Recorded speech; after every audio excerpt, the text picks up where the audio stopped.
काश मेरी जिंदगी में सरहद की कोई शाम आए, काश मेरा जीवन मेरे भारत के नाम आए।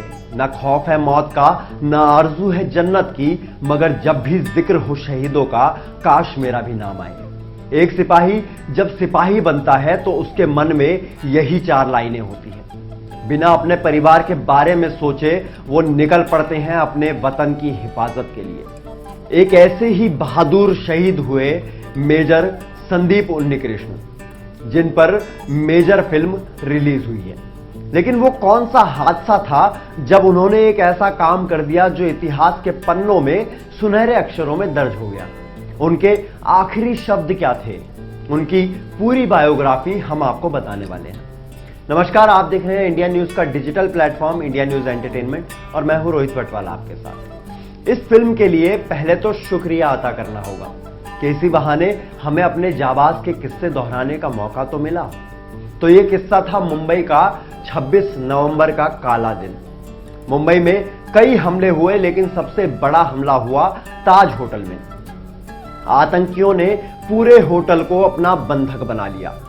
सभी लोग होटल में फंसे थे और सेना का फोकस फंसे लोगों को बचाने पर था। यह काम पुलिसकर्मियों से नहीं हो सकता था। इस खतरनाक स्थिति से निपटने के लिए एनएसजी कमांडो ऑपरेशन चलाने का फैसला किया गया और लीडर बनाया गया मेजर संदीप उन्नीकृष्ण को। मेजर ने रणनीति बनाई कि कैसे ताज में घुसा जाए और आतंकियों को घेरा जाए। कमांडो को उन्होंने अपने पीछे रहकर कवर देने को कहा और खुद चल पड़े अमरता की ओर। होटल में आतंकियों के ठिकाने पता कर उनको टारगेट करना शुरू किया गया। दोनों तरफ से जमकर गोलियां चल रही थी। इस बीच गोली आकर लगी मेजर संदीप को, क्योंकि वो काफी करीब जाकर आतंकियों को ढेर करने की कोशिश कर रहे थे।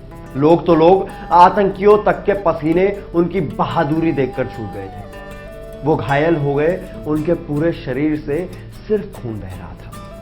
लेकिन इस गंभीर हालत में भी वो करीब 14 बंधकों को बचाकर ले आए। आलम यह था कि वो गोली चलाते हुए होटल के ऊपरी हिस्से में पहुंच गए। जब उनके साथियों ने आगे आने की कोशिश की तो उनके अंतिम शब्द थे, ऊपर मत आना, मैं इन सबको अकेला देख लूंगा।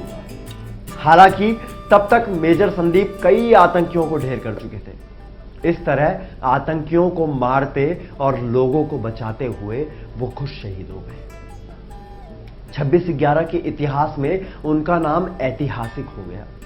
लेकिन खास बात यह भी है कि उन्हें सिर्फ मुंबई हमले के लिए नहीं, बल्कि और भी कई ऑपरेशन में उनकी बहादुरी के लिए याद किया जाता है।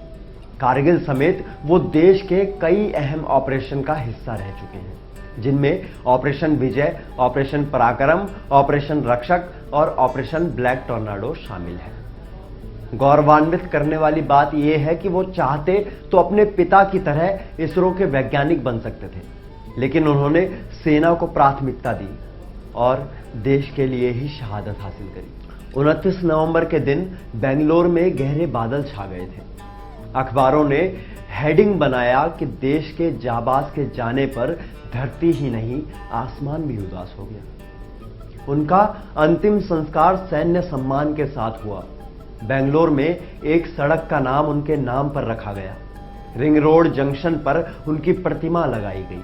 भारत सरकार ने हमारे हीरो को मरणोपरांत अशोक चक्र से सम्मानित किया। भले कच्ची उम्र में जिंदगी की शाम आ जाए, ये मुमकिन ही नहीं कि खून पर इल्जाम आ जाए। और मेरे गांव में बहनें उसे राखी नहीं बांधेगी, पलट कर भाई अगर जंग से नाकाम आ जाए। इन्हीं कुछ पंक्तियों के साथ हम हमारे मेजर, हमारे जाबाज को नमन करते हैं, श्रद्धांजलि अर्पित करते हैं।